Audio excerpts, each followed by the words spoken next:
অনুরোধ করি যুবক, প্লিজ যুবক, হৃদয়টাকে মেরে ফেলিও না। তুমি দেখো না, তোমার বয়স 22, 10 বছর বয়সে মা বলেছে স্কুলে যা, মাদ্রাসা যা, মানুষ হবি, ভবিষ্যৎ ভালো হবে। তুমি শোনোনি ক্রিকেট, ফুটবল, সিনেমা, নাটক, কোথায় বিয়ে, কোথায় গায়ে হলুদ, গান বাজনা বাজিয়ে তোমার জীবন কাটাই দিছো। যুবক দেখো, 22 বছর বয়সে তুমি মূর্খ। তোমার পাশের বন্ধু পাইলট স্কুলে পড়ে, হ্যাঁ 10টা টিউশনি পড়ায়, 30,000 টাকাও কামায়। হ্যাঁ, তুমি যাকে বিয়ের প্রস্তাব দিচ্ছ কেউ রাজি নাই, ওর জন্য 5টা ঘর আসে, ওর মা বলছে এখনো ছোট, আরো পড়াশোনা করুক, আর তুমি বিয়ের জন্য হন্য হয়ে খুঁজতেছ। কোনো রিক্সাওয়ালাও তোমাকে মেয়ে দিতে রাজি। তুমি দেখো 10 বছর 15 বছর বয়সে যদি মায়ের ওই কথা মেনে নিতা, তাহলে তুমি আজকে উপকৃত থাকতা।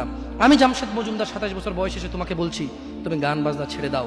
ইনশাআল্লাহ 60 বছর পরে মারা গেলে, 30 বছর পরে মারা গেলে, 70 বছর পরে মারা গেলে ওই উপকৃত হবা। আর তা না হলে এই গান বাজনার সাথে তুমি তোমাকে ধ্বংস করে দিচ্ছ। যেদিন নিঃশ্বাস বন্ধ হয়ে যাবে সেদিন হলেও বুঝবা, বুঝতে তোমাকে হবেই। জমিনের উপরে বোঝো অথবা জমিনের নিচে বোঝো, বুঝতে তুমি হবে।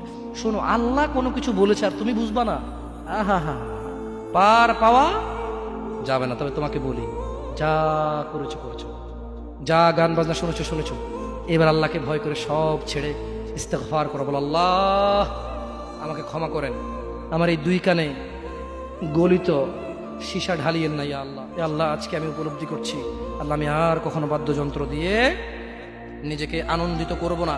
এই হারাম যা আপনার এত আপনাকে রাগান্বিত করে, আমি আর